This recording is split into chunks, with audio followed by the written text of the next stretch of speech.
Welcome back. In our last video, I talked to you about the importance of any organization, whether it is a nonprofit organization or a for-profit business.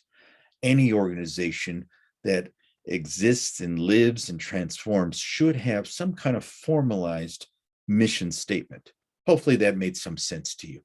I wanted to talk to you just briefly today about an offshoot of that, the implications of having a mission statement, particularly as it applies to project management, of which many of you will be involved in your career futures. What I'm going to say right now will anger many of your colleagues, and that is this: there is no such thing as strategic planning. That will piss off the people who are in charge of strategic planning departments. There is strategic goal setting, and then there's tactical planning. There is an important, sometimes subtle, but important nonetheless, distinction between strategy and tactics. And understanding that is a way of clarifying what you do to be more productive and what your organization does, is understanding when to apply strategy and when to apply tactics. Let me tell you a story, what took me on this path. In between my graduate studies, I was a professional tennis player, mostly teaching tennis, even though I played some tournaments. And to become recognized as a certified teaching pro, I had to go through a process of being involved in it, essentially serving as an apprenticeship for a year and a half or 2 years. And then after I served as an apprentice, then I had to take a series of examinations from the U.S. Professional Tennis Association to become one of their members. And these tests included a written test, it included a playing test, and it included a teaching test where I actually was graded on how well my teaching techniques were. I also had a playing test to see if I can practice what I preach in hitting the ball. The most challenging for me was the written test of looking at rules and different types of situations. And this was a short answer and essay examination, which all of you love essay examinations after taking my midterm. And I was doing well on all of these tests. I was doing well in the written test until I came upon this question. In tennis, what's the difference between strategies and tactics? Give us examples of those differences. I looked at the question, never heard of that before, never considered the concepts before, and I couldn't even lie. Well, they were so foreign to me. I just left that question blank, and it was a big point question. Luckily, I scored well on all the rest of it to gain my certifications as a professional tennis instructor. But that sent me down a quest of learning, and if there is a difference, not only in tennis, but the rest of any kind of performances or productivities, is there a difference between strategies and tactics? If those are some differences, what would they be? So over the years, I studied military science. They all had the concept strategy dictates tactics. In guerrilla warfare, it was just the opposite. Tactics dictate strategies. That helps, where strategy was a little broader, where tactics are more specific. That didn't help me much beyond that.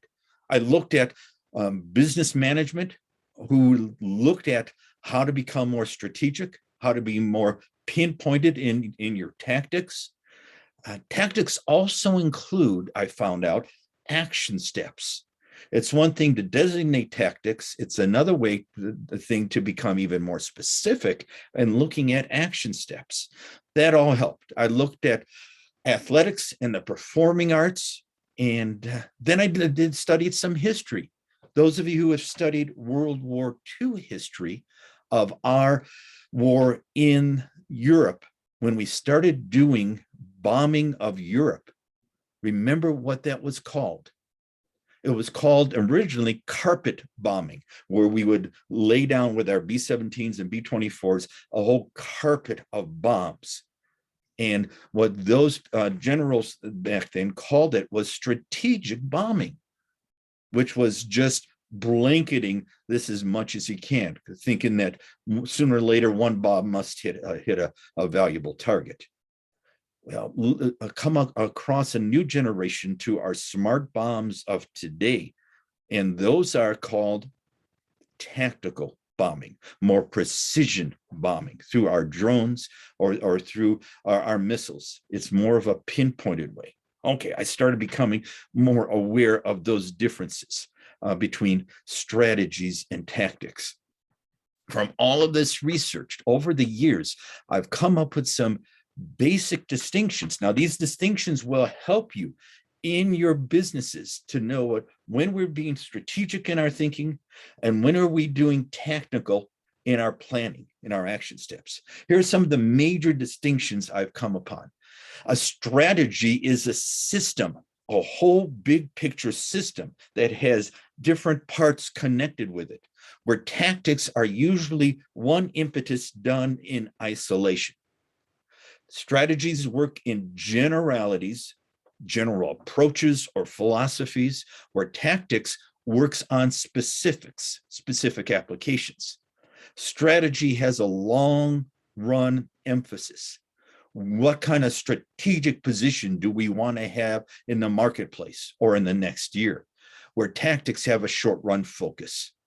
Does this make sense? Okay. Strategies is a process or a journey or a general direction, where tactics is a specific single idea. Strategy has the organization to guide it, where a tactic is a specific position or angle of attack or penetration. Strategy includes blueprints and frameworks, where tactics looks at specific maneuvers. A strategy is a service or a product or company oriented, where tactics are communication and competition oriented. Here, strategy is the ongoing process of organizing an operation to give maximum thrust to the specific tactics, whereas the tactic is the specific point of attack. The best distinction I came upon was this: strategy is the hammer and tactic is the nail.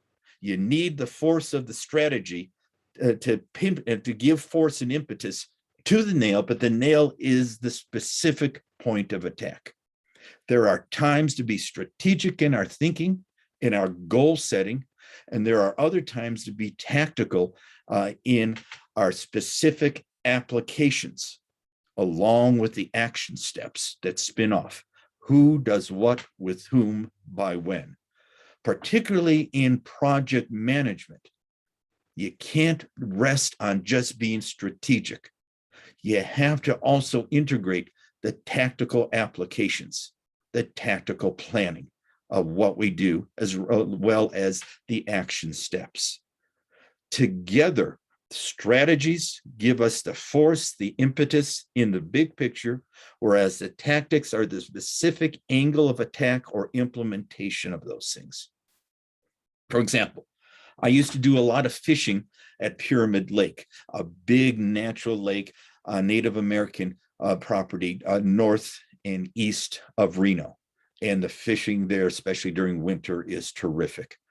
And then it made sense to me that me and my buddy once talked about how to become strategic in our fishing and tactical in our fishing too. And that gave us a clear distinction, is that being strategic is knowing how to get there, where to go, having all of our equipment and boats ready and prepared, and going there usually before dawn, freezing before dawn. And once we put the boat in the water, then we had to become more tactical.